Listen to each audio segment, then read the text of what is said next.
Porfa. Gracias, gracias por esa introducción. Gracias, hermana Mayra, también por esa bella oración. Eh, que el Espíritu de Cristo vaya delante de ustedes, que puedan hallar gracia a donde van, que los ángeles de Cristo acampen alrededor de ustedes y les proteja en ese camino. Estaremos orando por ustedes y estamos muy felices por ustedes, ¿verdad? Bien, pues en esta ocasión voy a pedirle a la hermana Marta que me ayude con presentación, por favor. No voy a habilitar cámara para no estropear mi señal de internet, que aquí donde estoy, en esta parte de Honduras, no es muy buena. Así es que pido disculpas por eso. El tema, la reflexión para ya el segundo tema de esta vigilia es Efesios 5 y el mensaje de los tres ángeles. Y como van a poder ver ustedes, este mensaje está muy conectado con la primera parte de esta vigilia, con la introducción que nos dio la hermana Arelis. Creo que todos nosotros, sin temor a equivocarme, si hago la pregunta, ¿cuál es la marca de la bestia? Todos me van a decir que es el domingo. Y en efecto es el domingo. Y como está anunciándonos la hermana Arelis, básicamente lo tenemos encima nuestro ya, esa primera etapa de la ley dominical. Sin embargo, ¿cómo podemos sobrevivir entonces nosotros a lo que viene? ¿Qué necesitamos hacer en nuestras vidas para poder sobrepasar esas pruebas que vienen? Y aquí encontramos entonces, en el libro de Efesios, en el capítulo 5, un mensaje de los tres ángeles, básicamente. El mismo mensaje que hemos visto en Apocalipsis 14, también lo vamos a ver, no el mensaje específico quizá, o sí, sí, yo creo que sí vamos a ver el mismo mensaje de los tres ángeles, ¿verdad? Desde otro punto de vista, aquí en el libro de Efesios capítulo 5. Así es que vamos con la presentación, hermana, con la primera diapositiva, porfa, y entonces leemos. La marca de la bestia es el día de descanso papal. Evangelio 174. Y luego la siguiente cita dice, la señal o sello de Dios se revela en la observancia del séptimo día, monumento recordativo de la creación por el Señor. La marca de la bestia es lo opuesto a esto, la observancia del primer día de la semana. Esto lo encontramos en Joya de los Testimonios, ¿verdad? Ahora, aquí nos está diciendo claramente el espíritu de profecía que la marca de la bestia es el domingo. La hermana Arely nos puso unas diapositivas al inicio donde muestra que parte de en este proyecto 2025 viene un proyecto de ley dominical, la primera fase quizá de la ley dominical. O sea que ya se está trabajando también en lo que es la marca de la bestia, ¿sí? Ahora, ¿será que la marca de la bestia solamente es el domingo o será que abarca más cosas? Miremos la siguiente diapositiva. Eso los tenemos en Testimonio para la Iglesia, tomo 6, y nos dice, la luz que hemos recibido acerca del mensaje del tercer ángel es la luz verdadera. La marca de la bestia es exactamente lo que ha sido proclamado. O sea, es exactamente el domingo. No se comprende todavía todo lo referente a este asunto, ni se comprenderá hasta que se abre el rollo. Pero se ha de realizar una obra muy solemne en nuestro mundo.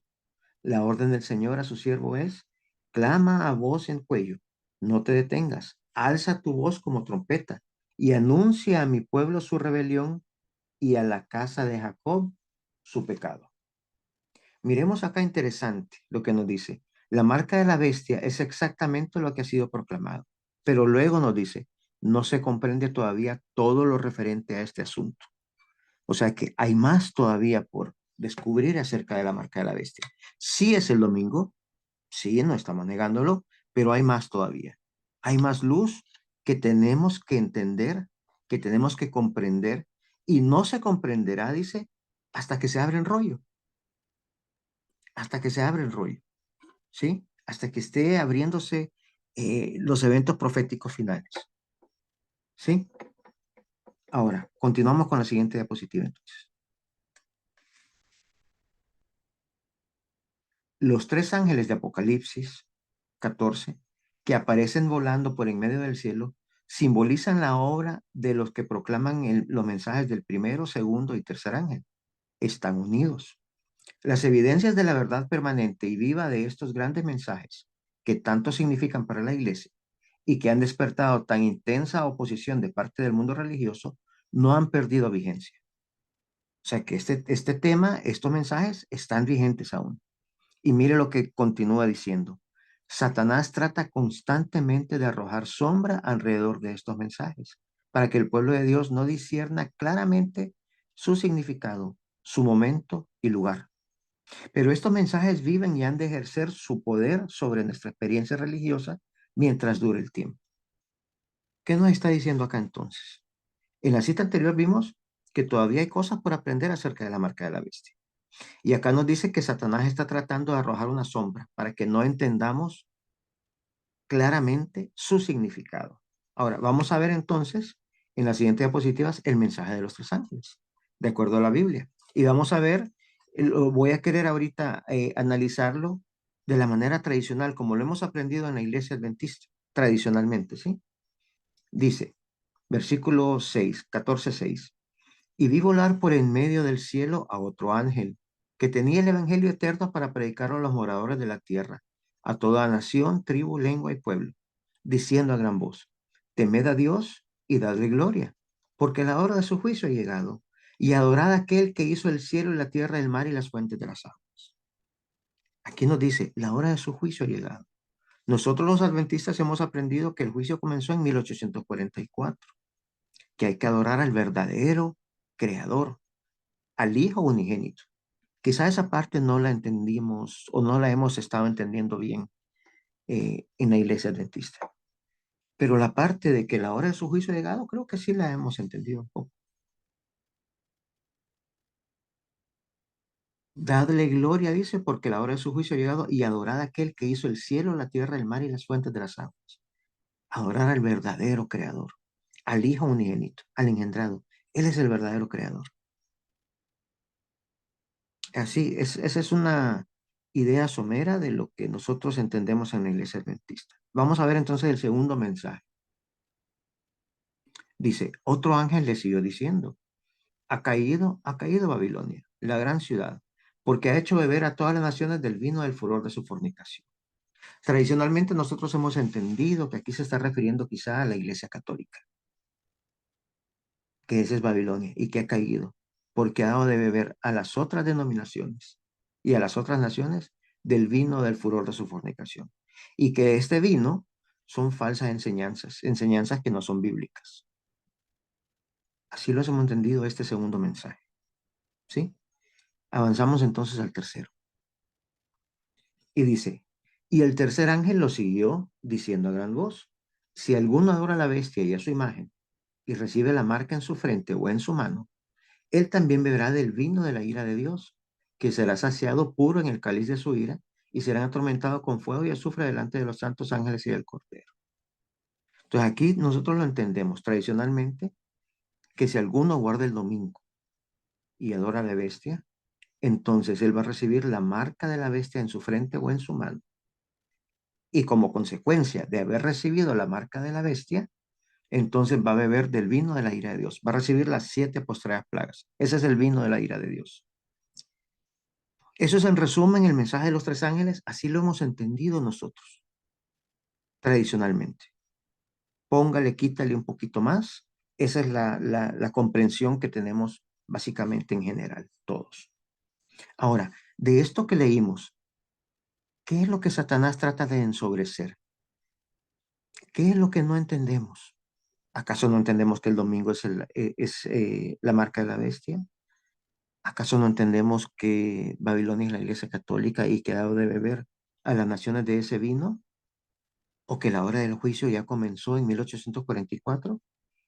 Esas cosas sí las entendemos, pero creo que Satanás nos ha entrampado en la letra más que en el espíritu. No estamos concentrados entonces en la letra de la ley y hemos perdido de vista el espíritu de la ley, lo que el mensaje en sí trata de decirnos. Vamos a la siguiente diapositiva para poder entenderme. Nos dice, siempre el mismo libro, ¿verdad? Testimonio para la Iglesia, tomo 6, página 28.4. Dice, algunos han presentado las verdades del mensaje del tercer ángel como teorías áridas. Hermanos, ahorita que leímos eso, mensaje de los tres ángeles, son teorías áridas. Mire lo que continúa diciendo, dice. Pero el Cristo viviente es el tema que debe presentarse en este mensaje. Cuando nosotros presentamos este mensaje, estamos dejando, por lo general, dejamos a Cristo de fuera. Nos concentramos en los detallitos, ¿sí? En la letra de la ley, pero dejamos por fuera el espíritu de la ley. Lo presentamos, como dice aquí la cita, como teorías áridas.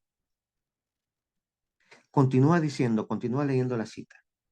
Debe revelarse como el primero y el último, como el yo soy, raíz y vástago de David y estrella resplandeciente de la mañana. El carácter de Dios en Cristo debe manifestarse al mundo mediante este mensaje. Repito, el carácter de Dios en Cristo debe manifestarse al mundo mediante este mensaje. Debe proclamarse la invitación. Súbete sobre un monte alto, anunciadora de Sión. Levanta fuertemente tu voz, anunciadora de Jerusalén. Levántala, no temas. Di a las ciudades de Judá, ved aquí al Dios vuestro. He aquí que Jehová el Señor vendrá con poder y su brazo señoreará. He aquí que su recompensa viene con él y su paga delante de su rostro. Como pastor apacentará su rebaño. En su brazo llevará los corderos y en su seno los llevará. Pastoreará suavemente a las recién paridas. Isaías 40 del 9 al 11. Entonces, nosotros hemos presentado este mensaje de los tres ángeles, sí lo hemos hecho, pero como teoría árida. No estamos presentando al verdadero Cristo. A veces aún entendiendo la verdad del Padre y del Hijo. En este mensaje de los tres ángeles, no estamos presentando a Cristo Jesús. Continuamos. Mire lo que nos dice Efesios, y aquí vamos encontrando este mensaje de los tres ángeles, ¿sí? O por lo, no el árido, no el árido, sino que el de Cristo. Por eso encontramos aquí el mensaje de los tres ángeles. Mire lo que nos dice Efesios 5, 1 y 2. Sed pues imitadores de Dios como hijos amados, y andad en amor, como también Cristo nos amó, y se entregó a sí mismo por nosotros, ofrenda y sacrificio a Dios en olor fragante. Nosotros somos hijos de Dios, somos hijos por adopción, somos sus hijos por adopción. Aquí nos dice ser, pues, imitadores de Dios como hijos amados. Vamos a ver a qué se refiere, cómo lo explica este pasaje la sierva del Señor. Vamos a ver la siguiente diapositiva y dice, el sello del Dios viviente solo será colocado sobre los que son semejantes a Cristo en carácter. Entonces, cuando nos está diciendo, sed imitadores de Dios, nos está diciendo que tengamos el carácter de Cristo, porque al final Cristo es quien refleja a su Padre. Cristo vino a este mundo para salvarnos, pero también para dar a conocer a su Padre. Al ver a Jesús, podemos entender entonces que Dios es amor. Al estudiar los evangelios, podemos comprender cómo es el Padre Celestial. Así podemos imitarlo, teniendo el carácter de su Hijo.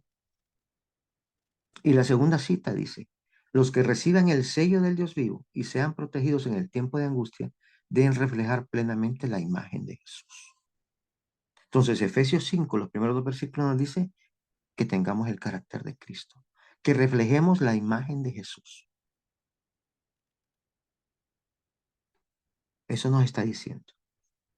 Y continuamos. Y vamos a ver cuál es lo contrario a eso. Efesios 5, versículos 3 al 5. Esto es lo contrario. Lo que vamos a leer ahorita es lo contrario a ser la imagen de Jesús, a tener el carácter de Cristo. Dice el versículo 3, pero fornicación y toda inmundicia o avaricia, ni aun se nombre entre vosotros, como conviene a santos, ni palabras deshonestas, ni necedades, ni truanerías que no convienen, sino antes bien acciones de gracia. Porque sabéis esto, que ningún fornicario o inmundo o avaro que es idólatra tiene herencia en el reino de Dios, de Cristo y de Dios. O sea, nos dice lo que no debemos hacer. Al inicio, en los primeros dos versículos de Efesios 5 nos dice cómo debemos ser. Y en estos dos versículos más nos está diciendo qué es lo que no debemos ser, cómo no debemos ser.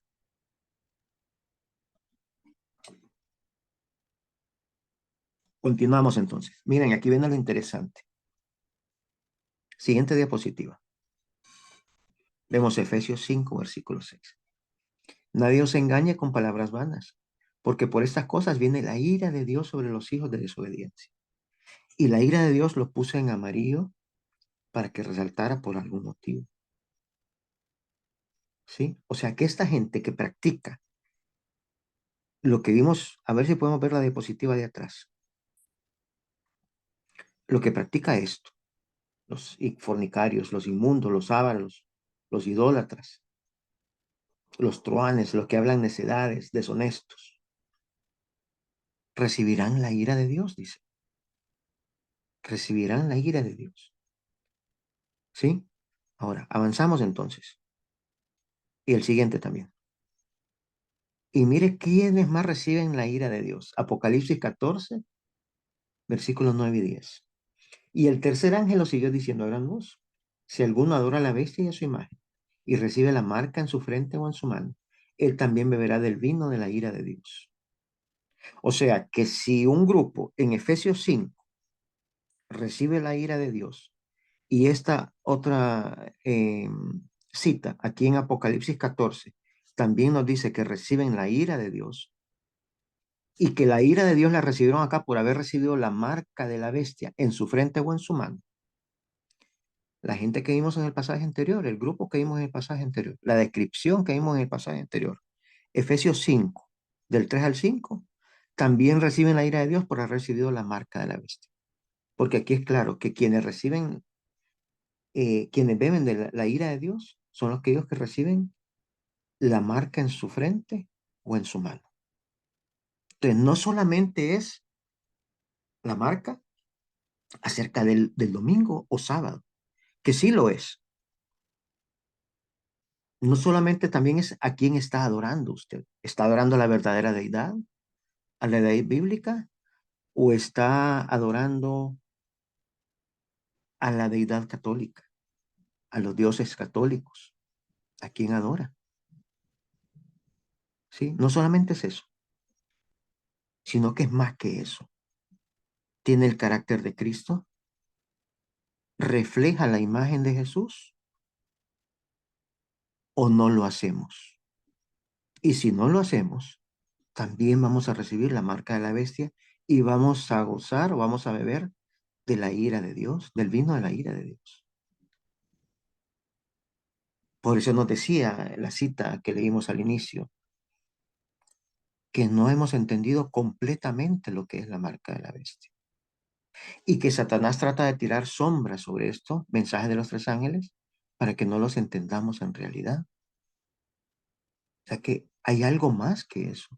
Nosotros como adventistas, creo yo, ¿verdad? Creo, podría que estar equivocado, pero nos hemos sentido a veces como con una falsa seguridad. Hemos creído, por lo menos yo así lo hacía, que como yo sabía que la marca de la bestia es el domingo y el sello de Dios es el sábado, pues con tal que yo no guarde el domingo, no voy a recibir la marca de la bestia. Con tal me mantenga fiel con el sábado, voy a poder pasar la prueba. Y esa es una falsa seguridad. Y creo que la mayoría de los adventistas hemos caído en esa situación alguna vez. Pero en esta noche estamos aprendiendo qué más es la marca de la bestia. Y si es el domingo, como lo es, y si el domingo ya está a la vuelta de la esquina, pues estos pasajes quizá por eso están saliendo ahora a la luz, estos temas. Cristo nuestra justicia, tener el carácter de Cristo, reflejar a Jesús. Usted puede estar guardando el sábado, puede ser vegetariano, puede estar viviendo en el campo, y no reflejar a Jesús. Va a recibir la marca de la bestia. Va a beber del vino de la ira de Dios. Ahora, ¿qué es la ira de Dios?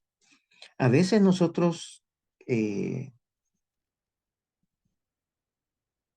tenemos ideas humanas y creemos a veces, por lo menos así, también, repito, así lo entendía yo a veces, que la ira de Dios es que nuestro Padre Celestial está tan molesto por lo que el mundo nos está haciendo, a sus hijos, a su pueblo, que Él entonces, como ira de Dios, manda las 7 postreras plagas, como respuesta a todas las atrocidades que el mundo, en esa triple alianza que hacen, le han hecho, le hicieron y le harán todavía al pueblo de Dios.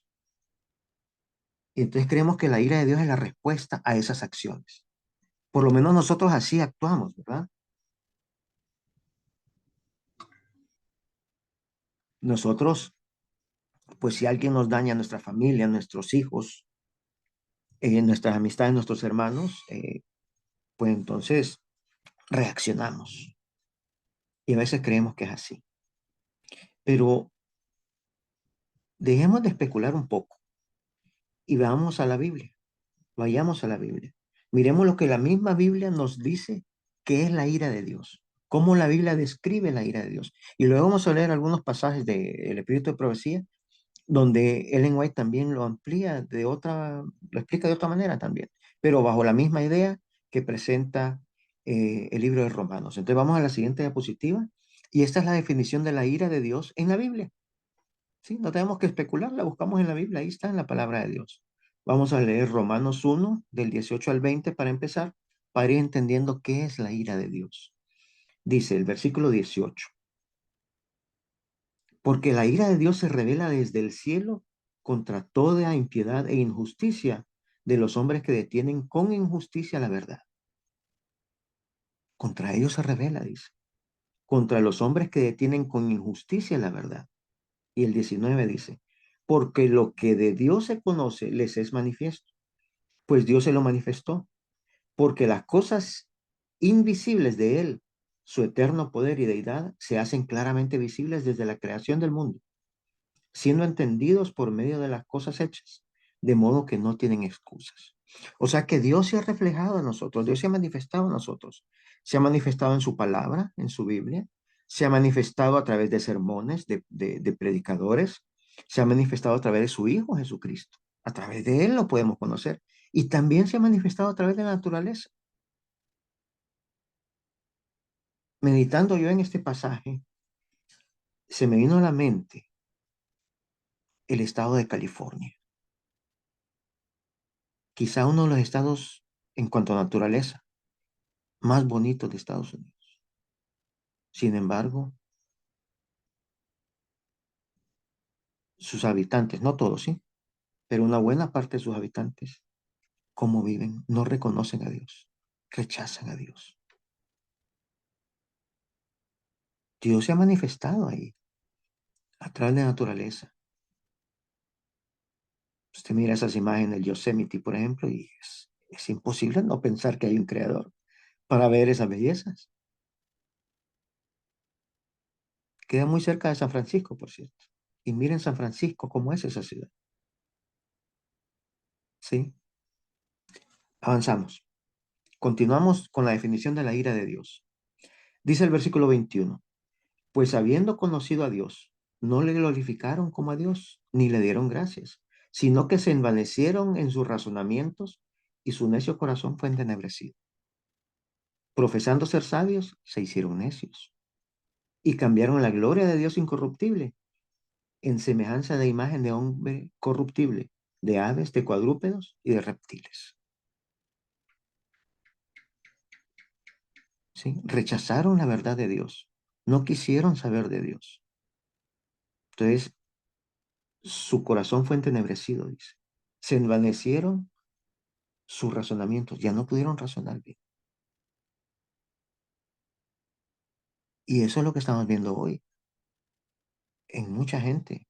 Esa, eh, facción que le dicen el woke, el wokeism, ¿verdad? Eso es lo que estamos viendo. Gente que no razona. Continuamos leyendo el pasaje siempre. Todo esto es la definición de la ira de Dios, ¿sí? Y entonces vamos a la siguiente diapositiva. En esta, gracias hermana, dice, por lo cual también Dios los entregó a la inmundicia, en las concupiscencias de sus corazones, de modo que deshonraron entre sí sus propios cuerpos, ya que cambiaron la verdad de Dios por la mentira, honrando y dando culto a las criaturas antes que al Creador, el cual es bendito por los siglos. Amén. Entonces, ¿en qué consiste la ira de Dios? En que la gente rechaza tanto a Dios que Dios respeta esa decisión y los deja a que asuman las consecuencias de lo que están eh, sembrando. Esa es la ira de Dios en realidad. Y la vamos a ver después más adelantito en citas del Espíritu de Profecía y en otro pasaje de Apocalipsis también. Continuamos siempre con la definición de la ira de Dios en Romanos 1. Y como ellos no probaron tener en cuenta a Dios, dice, Dios los entregó a una mente reprobada para hacer cosas que no convienen, estando atestados de toda injusticia, fornicación, perversidad, avaricia, maldad, llenos de envidia, homicidios, contiendas, engaños y malignidades. Entonces, en el libro de Efesios nos está diciendo que seamos como Cristo, que tengamos el carácter de Cristo, que reflejemos la imagen de Jesús. En cambio, esta otra gente, los ávaros, los idólatras, dice, los fornicarios, reflejan la ira de Dios, reciben la ira de Dios, no reconocen a Dios, no reconocen a Cristo, no lo aceptan como su Salvador. Tienen otro espíritu, no tienen el espíritu de Cristo. Romanos 4:6 nos dice que cuando bautizamos, recibimos el espíritu de su Hijo. Ese es el Espíritu Santo que recibimos, el Espíritu de Cristo. Pero no, hay gente que uno le explica y no quiere saber nada de eso. No quieren saber de Dios. Entonces Dios los deja. Miremos lo que dice en la siguiente diapositiva. Esto está creando como el ambiente para poder entender las siguientes dos citas, ¿sí? Primero escritos, página 279. Se me señaló la época en que terminaría el mensaje del tercer año. O sea, se está acabando la gracia. El poder de Dios había asistido a sus hijos, quienes después de cumplir su obra estaban preparados para sobrellevar la hora de la prueba que les aguardaba. Habían recibido la lluvia tardía o refrigerio de la presencia del Señor y se había reavivado el viviente testimonio. Por todas partes había cundido la postrera gran amonestación, agitando y enfureciendo a los moradores de la tierra que no habían querido recibir el mensaje. O sea que se predicó ese mensaje de los tres ángeles con poder, se dio el fuerte pregón. La lluvia tardía llegó a todos lados. Sin embargo, hubo gente, la mayoría de este mundo, que se enfurecieron más bien, no querían saber nada de Dios. Por lo tanto, tienen que recibir entonces el vino de la ira de Dios. Veamos la siguiente diapositiva. Aquí está más claramente explicado. Siempre primero escritos, página 280. Dice, al salir Jesús del lugar santísimo, oí el tintineo de las campanillas de su túnica. Una tenebrosa nube cubrió entonces a los habitantes de la tierra. Ya no había mediador entre el hombre culpable y un Dios ofendido. O sea, ya no había gracia, pues. Mientras Jesús estuvo interpuesto entre Dios y el pecador, tuvo la gente un freno. ¿Qué tuvo la gente? Dice, un freno, un freno, cuando había gracia. Pero cuando dejó de estar entre el hombre y el Padre, desapareció el freno y Satanás tuvo completo dominio sobre los finalmente impenitentes. Entonces, los que reciben las siete postreras plagas, es Satanás quien domina esas mentes. Satanás es quien envía esas plagas sobre ellos. Lo mismo sucedió con Job. Dios protegía a Job, pero cuando decidió dejar de protegerlo, Satanás fue quien lo atacó. No fue Dios, fue Satanás. Era imposible, continuar con la lectura, que fuesen derramadas las plagas mientras Jesús oficiase en el santuario. Pero al terminar su obra allí y cesar su intercesión, nada detiene ya la ira de Dios que cae furiosamente sobre la desamparada cabeza del culpable pecador que descuidó la salvación y aborreció las reprensiones. O sea, se predicó el mensaje del fuerte pregón, pero la mayoría no lo aceptó, recibió la marca de la bestia, adoró falsamente, no reflejó el carácter de Cristo y entonces ahora tiene que asumir las consecuencias, sufrir la ira de Dios. Y como ya leímos en Romanos, la ira de Dios es que Dios pues deja, se aparta y deja que la persona asuma las consecuencias de lo que sembró. Ya no le protege. Al quedar fuera de protección, el enemigo empieza a destruir. Continuamos con la cita. Siempre primero escritos, página 280. Es una cita larga esta. Vamos con la siguiente diapositiva entonces.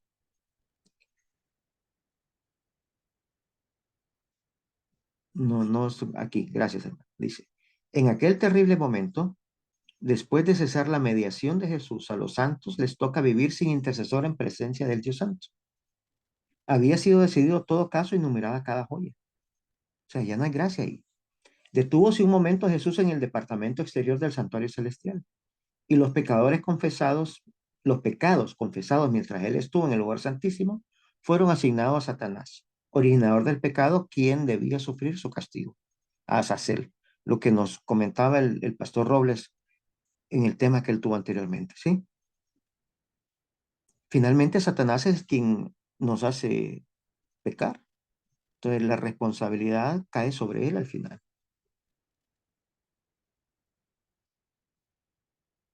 Mire Apocalipsis 16:12. Lo explica de otra manera. Esta tiene otras explicaciones también, pero me gusta esta otra. Dice Apocalipsis 16:12. El sexto ángel derramó su copa sobre el gran río Éufrates, y el agua de ésta se secó, para que estuviese preparado el camino de los reyes del oriente. Este río Éufrates pasa por Babilonia, ¿sí? Pasa por Babilonia, pero el agua se secó, dice. El agua del río Éufrates se secó. Yo vivo en Honduras. La capital de Honduras es Tegucigalpa, pero en realidad son dos ciudades en una. Ciudades gemelas se conocen. Una ciudad es Tegucigalpa y la otra es Comayagüela. Ambas ciudades están divididas por un río, río Choluteca. Cuando es época de invierno, ese río es caudaloso. Si alguna vez han visto imágenes del huracán Mitch, ese fue el río que se desbordó en Tegucigalpa y que causó los estragos. Pero en verano ese río se seca, ya casi no trae agua. Repito, cuando llueve es caudaloso. En verano, cuando ya no hay lluvia, se seca. Pues algo así podríamos ver aquí en este pasaje. Llovió sobre Babilonia. La lluvia tardía cayó ahí. El mensaje se dio en Babilonia. Salid de Babilonia, pueblo mío. Pero llegó un momento en que dejó de llover ya. Ya no se escuchó más el mensaje. Y entonces el agua se secó. Recibieron entonces las 7 postreras plagas por haber rechazado esa lluvia, ese mensaje de Dios. No quisieron saber nada de Dios. Tienen que beber entonces la ira de Dios. Esa es la ira de Dios, hermano. Miremos lo que nos dice Evento de los Últimos Días, la siguiente diapositiva.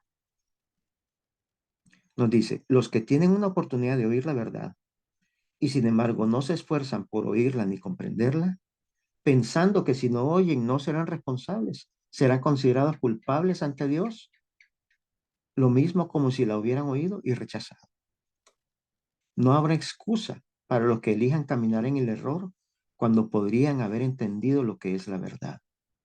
Jesús, en sus sufrimientos y muerte, ha hecho expiación para todos los pecados de ignorancia, pero no se ha preparado remedio para la ceguera voluntaria. ¿Sí? Esa ceguera voluntaria nos lleva a la ira de Dios. Lo que leímos en Efesios 5, versículo del 3 al 5, que esos iban a beber de la ira de Dios. Esa fue ceguera voluntaria. Ese es un mensaje para nosotros, los adventistas, especialmente Efesios 5.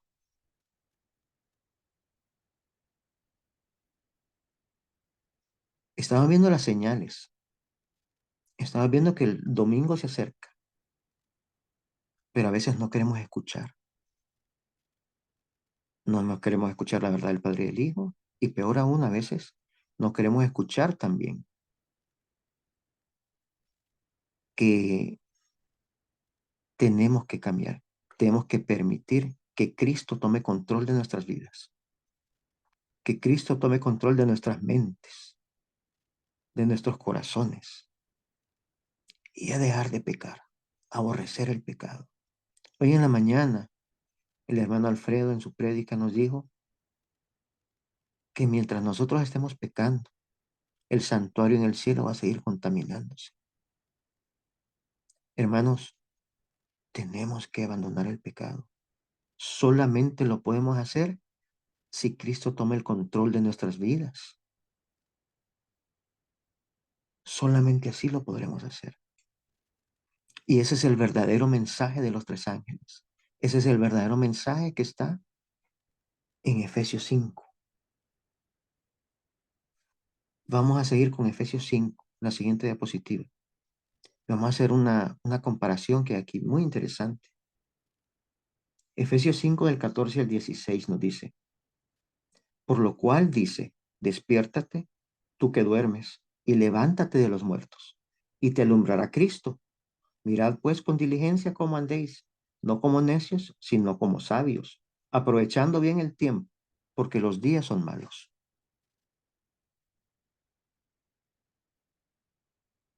Y vamos a compararlo entonces con este otro pasaje. Vamos a ver la siguiente diapositiva. Esta la conocemos nosotros, es la parábola de las 10 vírgenes. Y dice, entonces el reino de los cielos será semejante a 10 vírgenes que tomando sus lámparas salieron a recibir al esposo. 5 de ellas eran prudentes y 5 insensatas. Las insensatas tomando sus lámparas no tomaron consigo aceite, mas las prudentes tomaron aceite en sus vasijas, juntamente con sus lámparas. Y tardándose el esposo, cabecearon todas y se durmieron. Y a la medianoche se oyó un clamor. Aquí viene el esposo, salid a recibirle. Y continúa la narración con la siguiente, gracias hermana, dice, entonces, todas aquellas vírgenes se levantaron y arreglaron sus lámparas, y las insensatas dijeron a las prudentes, dadnos de vuestro aceite, porque nuestras lámparas se apagan. Mas las prudentes respondieron diciendo, para que no nos falte a nosotras y a vosotras, id más bien a los que venden, y comprad para vosotros mismos. Pero mientras ellas iban a comprar, vino el esposo, y las que estaban preparadas entraron con él a las bodas, y se cerró la puerta. Después vinieron también las otras vírgenes, diciendo, Señor, Señor, ábrenos. Mas él respondiendo dijo, de cierto os digo que no os conozco. Velad pues, porque no sabéis la hora, el día ni la hora en que el Hijo del Hombre ha de venir. Y entonces aquí vamos a hacer las comparaciones. Vamos al siguiente cuadro. Lo vemos aquí en pantalla y miren las características, ¿verdad? Similares de ambos pasajes. En Efesios encontramos que duermen, que Cristo alumbre, dice. Para poder alumbrar hay que tener lámparas. Sean sabios y no necios y prepáranse para los tiempos malos. En Mateo 25, la parábola de las 10 vírgenes, también se durmieron las 10 vírgenes. Las 10 se durmieron y las 10 tenían lámparas. 5 eran prudentes, 5 eran insensatas. Y finalmente se cerró la gracia, pues. Cuando quisieron arreglar, cuando comenzó la crisis y quisieron arreglar sus lámparas, las insensatas se dieron cuenta que no tenían aceite extra y se les acabó el tiempo. O sea que es para el tiempo del fin. La parábola de 10 vírgenes es para el tiempo del fin. Ahora, vamos a ver una cita en la Review and Herald acerca de estas parábolas de las vírgenes. Vimos acá las similitudes que hay entre Efesios 5, ¿verdad? Y las 10 vírgenes. y Mateo 25. Ahora vamos a ver qué nos dice el espíritu de profecía al respecto. Dice, cada especificación de esta parábola debe estudiarse cuidadosamente. ¿Estamos representados por las vírgenes prudentes o insensatas? Nosotros los adventistas estamos representados ahí. O somos vírgenes prudentes o somos vírgenes insensatas. Por eso les digo yo que este mensaje de Efesios 5 es para la iglesia adventista. Es para en general, para todos, pero hay un mensaje específico para nosotros en Efesios 5. Hay muchos, dice, que no permanecerán a los pies de Jesús y aprenderán de él. No conocen sus caminos, no están preparados para su venida. Han fingido estar esperando a su Señor. No han mirado ni orado con esa fe que obra por el amor y purifica el alma. Han vivido una vida descuidada. Han escuchado y aceptado la verdad, pero nunca la han llevado a su vida práctica. El aceite de la gracia no alimenta sus lámparas y no están preparados para participar en las cenas de las bodas del Cordero. El aceite es la santa gracia enviada del cielo y debe haber un adorno interior con esa gracia si queremos estar de pie cuando Él aparezca. Vemos, este es el mensaje que está en Efesios 5. Reflejemos a Cristo, seamos imitadores del Hijo de Dios, como hijos de Dios. No seamos fornicarios, idólatras. Y la lista que está en el versículo del 3 al 5. Aquí nos está ampliando un poco más esos pasajes, el espíritu de profecía. Y vamos a la siguiente diapositiva. Dele. Dice, no debemos descansar en la idea de que por ser miembros de la iglesia somos salvos.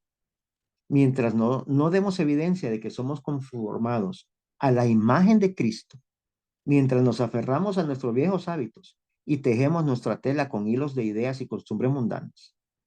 Cristo declara, no todo el que me dice Señor, Señor entrará en el reino de los cielos, pero el que hace la voluntad de mi Padre que está en los cielos. Muchos me dirán en aquel día, Señor, Señor, ¿no profetizamos en tu nombre? Y en tu nombre echamos fuera demonios, y en tu nombre hicimos muchas obras maravillosas. Y entonces les confesaré que nunca os conocí. Apartaos de mí, obradores de iniquidad.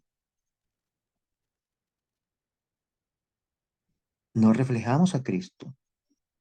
No aceptamos ese mensaje de Cristo, nuestra justicia.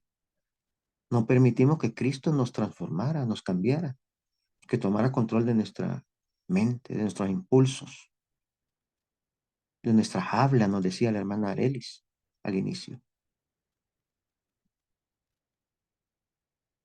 Y si no hacemos eso, vamos a recibir también la ira de Dios.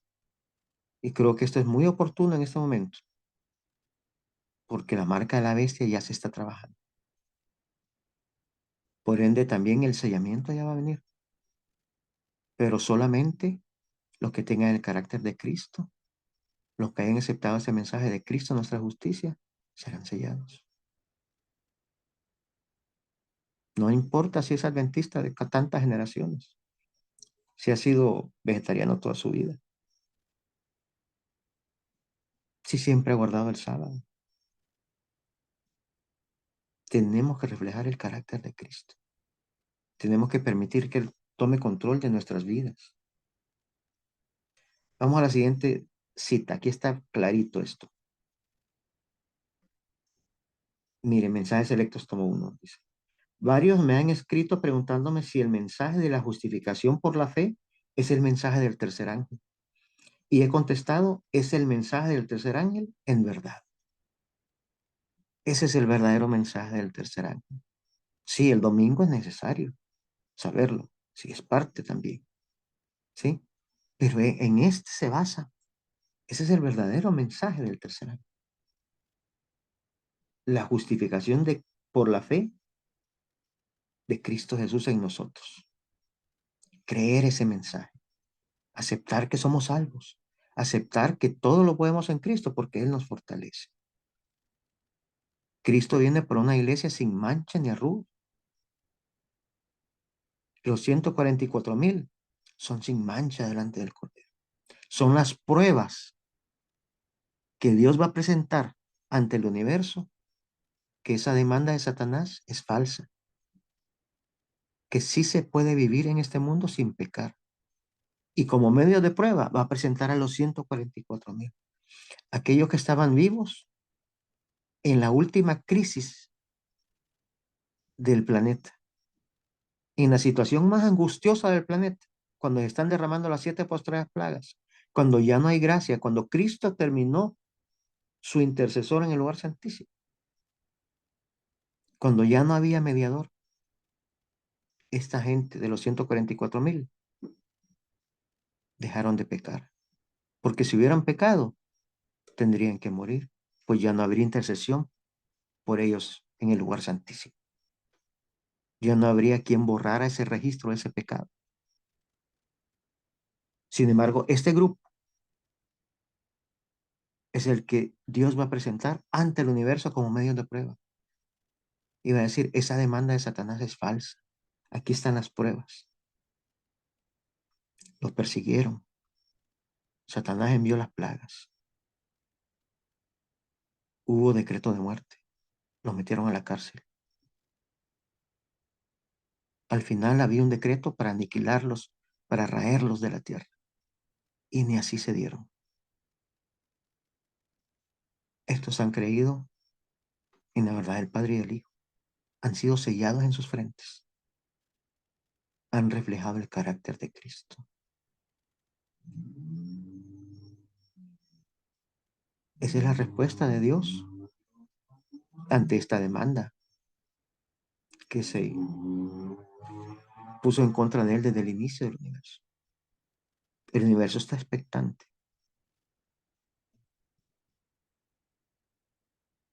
Así es que ese es el verdadero mensaje del tercer año. Vamos a ver algunas otras citas más para ya ir terminando. Testimonio para la Iglesia, tomo 6. Dice, la influencia de estos mensajes se ha estado profundizando y ensanchando. Ha puesto en movimiento los resortes de las acciones en millares de corazones. Ha levantado instituciones de saber, editoriales y sanatorios. Todos ellos instrumentos de Dios para cooperar en la gran obra representada por el primero, el segundo y el tercer ángel. Esta obra consiste en advertir a los habitantes del mundo que Cristo viene por segunda vez con poder y grande gloria. Ese es el mensaje que nosotros tenemos que dar. Cristo viene por segunda vez. Aceptémoslo. Permitamos que Él transforme nuestras vidas, que quite la inmundicia de nosotros, que seamos llenos de su espíritu, que tengamos la mente de Cristo. Ese es el carácter de Cristo, tener la mente de Cristo. Ya vamos a ser aptos para vivir en nuestra verdadera patria, de donde todos somos ciudadanos. Ya no vamos a ser una amenaza para el resto del universo, que les vamos a ir a arruinar el barrio. Ya vamos a ser buenos vecinos, transformados. Cristo grabado en nuestras mentes y en nuestros corazones. Continuamos. Dice, no hay en nuestro mundo otra obra tan grande, sagrada y gloriosa, ninguna que Dios honre tanto como la obra de la predicación evangélica. El mensaje presentado en este tiempo es el último mensaje de misericordia para un mundo caído. Los que tienen el privilegio de oír y persisten en negarse a escuchar la amonestación, desechan su última esperanza de salvación. No habrá un segundo tiempo de gracia. Tendrán que beber de la ira de Dios, del vino de la ira de Dios. Y vamos entonces a ver cómo hacemos entonces. ¿Qué tenemos que hacer? Dice la siguiente diapositiva, hermano, por favor. Gracias. El creer y el hacer se entremezclan. El Señor no requiere menos del alma, ahora de la que requirió de Adán en el paraíso antes de la caída. Perfecta obediencia, justicia impecable. Eso es que el Señor requiere de nosotros ahora. Lo que Dios requiere bajo el pacto de la gracia es tan amplio como lo que requirió en el paraíso. Armonía con su ley, que es santa y justa y buena. El Evangelio no debilita las demandas de la ley. Exalta la ley y la hace honorable. En el Nuevo Testamento, No se requiere menos que lo que se requería en el Antiguo Testamento. Nadie preste oídos al engaño tan agradable al corazón humano de que Dios aceptará la sinceridad, no importa cuál sea la fe, no importa cuán imperfecta sea la vida. Dios requiere de sus hijos perfecta obediencia. ¿Y cómo lo logramos? Continúa la cita. Vamos a la siguiente diapositiva. Dice, para poder hacer frente a los requerimientos de la ley, nuestra fe debe aferrarse a la justicia de Cristo, aceptándola como su justicia, mediante la unión con Cristo, mediante la aceptación de su justicia por la fe. Podemos ser hechos idóneos para realizar las obras de Dios, para ser colaboradores con Cristo. Si estáis dispuestos a ser llevados a la deriva con la corriente del mal y a no cooperar con los instrumentos celestiales para restringir la transgresión en nuestras familias y en la iglesia, a fin de que pueda enseñorearse la justicia eterna, no tenéis fe. La fe obra por el amor y purifica el alma. Mediante la fe, el Espíritu Santo obra en el corazón para producir allí la santidad, pero no puede hacerse a menos que el instrumento humano colabore con Cristo. Tenemos que tener una relación diaria con Cristo Jesús. Ahí está el secreto. Orar por poder y permitirle que Cristo vaya tomando la rienda de nuestra vida. Esa es la única solución. Cristo, nuestra justicia. Continuamos con la siguiente diapositiva. Dice, solo podremos ser hechos idóneos para el cielo mediante la obra del Espíritu Santo en el corazón, pues debemos tener la justicia de Cristo como nuestro salvoconducto si hemos de tener acceso al Padre. A fin de que tengamos la justicia de Cristo, necesitamos ser transformados diariamente por la influencia del Espíritu para ser participantes de la naturaleza divina. Repito, quizá esto es lo más importante de esta noche. A fin de que tengamos la justicia de Cristo, necesitamos ser transformados diariamente por la influencia del Espíritu para ser participantes de la naturaleza divina. La obra del Espíritu Santo es elevar los gustos, santificar el corazón, ennoblecer a todo el hombre. Entonces, como podemos ver, la marca de la bestia es más que el domingo, hermanos. Es un estilo de vida. Es una relación íntima con Cristo Jesús, permitiendo que Él tome control de nuestras vidas, que tome control de nuestros sentidos, que protejamos la ciudadela, la mente, las avenidas del alma. Solamente así dice. Si somos transformados diariamente por la influencia del Espíritu de Cristo, solamente así podemos ser participantes de la naturaleza divina. Sin santidad nadie podrá ver al Señor. Y si ya estamos viendo que la marca de la bestia, que el domingo ya se está asomando, ya está asomando la cabeza, ¿cuánto no es más urgente que nosotros tomemos estas decisiones hoy en día?